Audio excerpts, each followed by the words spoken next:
Hello all dear aspirants and warmly welcome है आपका फिर से एक बार आईएफएस के लाइफ साइंस वाले शानदार प्लेटफॉर्म के ऊपर। और आप सभी को पता है दोस्तों, सीएसआर नेट जून 2025 का रिजल्ट लग चुका है और उसी के साथ साथ आईएफएस के होनहार और मेहनती बच्चों ने इस एग्जाम्स को बहुत ही शानदार तरीके से क्वालिफाई किया है। तो आज हमारे साथ जम्मू से ऐसे ही एक कैंडिडेट जुड़े हैं जिन्होंने बहुत लाजवाब रैंक हासिल करी है इस एग्जाम्स में। तो जानते हैं उनसे ही उनकी जर्नी को कि क्या रही थी उनकी जर्नी। तो hello, good afternoon sir. Good afternoon. थोड़ा अपने बारे में बताइए, हमें इंट्रोड्यूस कीजिए। सर मेरा नाम कनिका राजपूत है। मैंने अपना ग्रेजुएशन बीएससी ऑनर्स जोलॉजी में Daulat Ram college university of Delhi से किया था।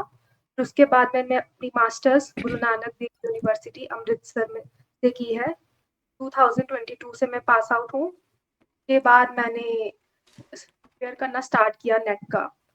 फर्स्ट टाइम मेरे परसेंटाइल 92 93 परसेंटाइल बन रहे थे, तो मैंने सेल्फ प्रिपरेशन किया था। फिर उसके बाद मुझे लगा नहीं, मुझे थोड़ी गाइडेंस की ज़रूरत है, तो मैंने आईएफएस से प्लेटफॉर्म से ऑनलाइन कोचिंग ज्वाइन की थी। ओके, तो आपने आईएफएस की ऑनलाइन कोचिंग से जो है आपको ये रिजल्ट आया है आपका। वैसे आपकी रैंक क्या रही है? तो 61। अरे वाह, फर्स्टली आपको मैं कॉन्ग्रेचुलेट करना चाहूँगा पूरे आईएफएस फैमिली की तरफ से।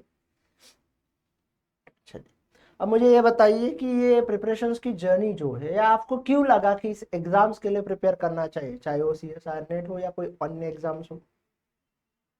सर जब मैं अपना सब्जेक्ट पढ़ रही थी जोलॉजी, तो मुझे इस सब्जेक्ट में इंटरेस्ट आने लगा और स्टार्टिंग से मेरा था कि मुझे टीचिंग या रिसर्च लाइन में ही जाना है। मुझे था कि मुझे असिस्टेंट प्रोफेसर बनना है, तो उसके लिए मुझे था कि जब मैं आहिस्ता आहिस्ता पढ़ती गई तो मुझे अच्छा लगने लगा अपना सब्जेक्ट। फिर मैंने सोचा कि अब नेट तो करना ही है, अगर नेट करना है तो जेआरएफ के साथ ही करूंगी। दिसंबर में मेरा हो गया था नेट क्लियर, लेकिन फिर मुझे था कि जेआरएफ ही करना है, तो मैंने इस बार फिर से अटेम्प्ट किया था। ओके, चलिए बहुत बढ़िया।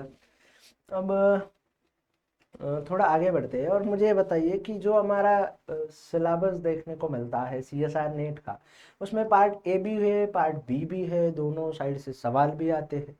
तो आपने कैसे प्रिपेयर किया था फिर इसके लिए? सर पहले तो मैं सिर्फ पार्ट बी और पार्ट सी पे ही फोकस कर रही थी, जनरल एप्टीट्यूड नहीं कर रही थी। उसी की वजह से मैं थोड़े से मार्क्स से मेरा हर बार रह जाता था।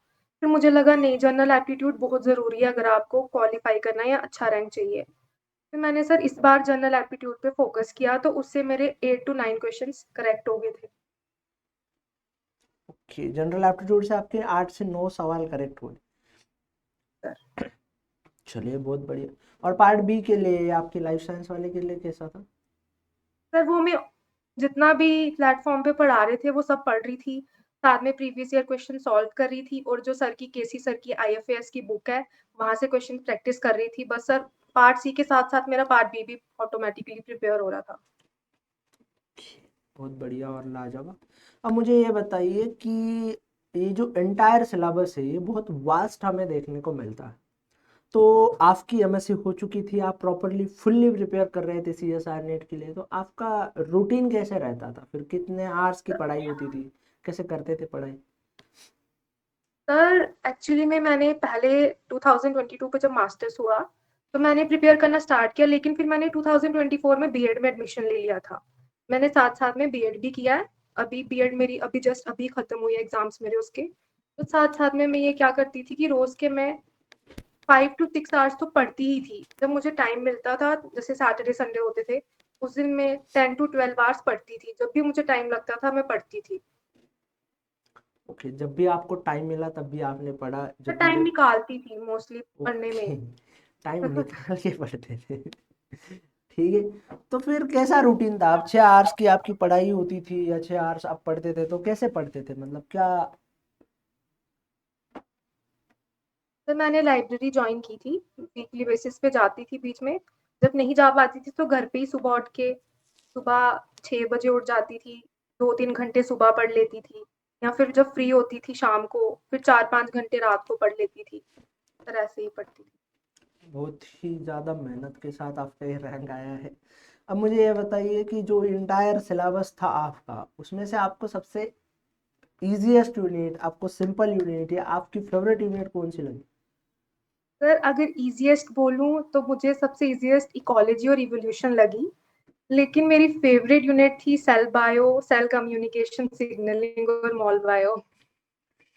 अब 13 यूनिट में तो 5 यूनिट आपकी, तो 3 तो फेवरेट हो गई और 2 तो इजी हो गई। सर यस, पहले स्टार्टिंग में मैंने सारे यूनिट्स टारगेट नहीं किए थे। फिर जब मैं क्वेश्चन सॉल्व करती थी मुझे लग रहा था कि मेरे से क्वेश्चंस नहीं बन रहे हैं। फिर आहिस्ता-आहिस्ता मेरे से जितना कवर हो रहा था मैं करते जा रही थी। ऑलमोस्ट मैंने सारे यूनिट्स कवर कर ही लिए थे। जैसे कि बायोकेम के जो इम्पोर्टेंट पार्ट्स थे वो कवर कर लिए। टेक्निक्स के भी जो मुझे इम्पोर्टेंट पोर्शंस लगते थे जैसे बायोस्टैटिस्टिक्स कर लिए, टेक्निक्स कर ली, माइक्रोस्कोपी कर ली। इम्पोर्टेंट पार्ट्स वहाँ से टारगेट किए। ओके, तो मतलब आपने किसी भी यूनिट को छोड़ा नहीं, ऐसा नहीं किया कि तू मेरे सिलेबस के बाहर है तो मैं तुझे छोड़ देती हूँ? नहीं सर, बहुत टाइम था, मुझे लग रहा था कुछ भी करके एग्ज़ाम करना ही है, तो टाइम है तो कर लो, जितना कर सकते हो पढ़ लो। अरे वाह, बहुत बढ़िया। अब जैसे आपने कहा कि आपको सेल बायोलॉजी, सेल सिग्नलिंग और मॉलिक्यूलर बायोलॉजी इजी लगती थी, और इकोलॉजी नहीं, इकोलॉजी और इवोल्यूशन आपको इजी लगती थी, और ये 3 यूनिट आपकी फेवरेट थी। अब इसके अलावा ऐसी कौन सी यूनिट थी जहाँ से आपको लगता था कि यार नहीं, इस यूनिट को मुझसे नहीं पढ़ा जाएगा, ये बहुत कॉम्प्लेक्स है, मेरे जो मेरा दिमाग है उसके बाहर चला जा रहा है? फिर प्लांट फिजियो, क्योंकि मैं ज़ूलॉजी बैकग्राउंड से हूँ, तो प्लांट फिजियो मुझे थोड़ा टफ लगता था। बट फिर वहाँ से जो इम्पोर्टेंट पोर्शंस थे मैंने वो कवर कर लिए, जैसे कि फोटोसिंथेसिस, C4, C3 साइकिल, वो सब वहाँ से कवर कर लिए थे, नाइट्रोजन फिक्सेशन कर लिया था। सारा प्लांट फिजियो मैंने टारगेट नहीं किया था। अच्छा, भले ही वो कितना भी हार्ड लगे, आपने वहाँ से भी आपके टॉपिक को जो है वो कवर कर ही लिया था।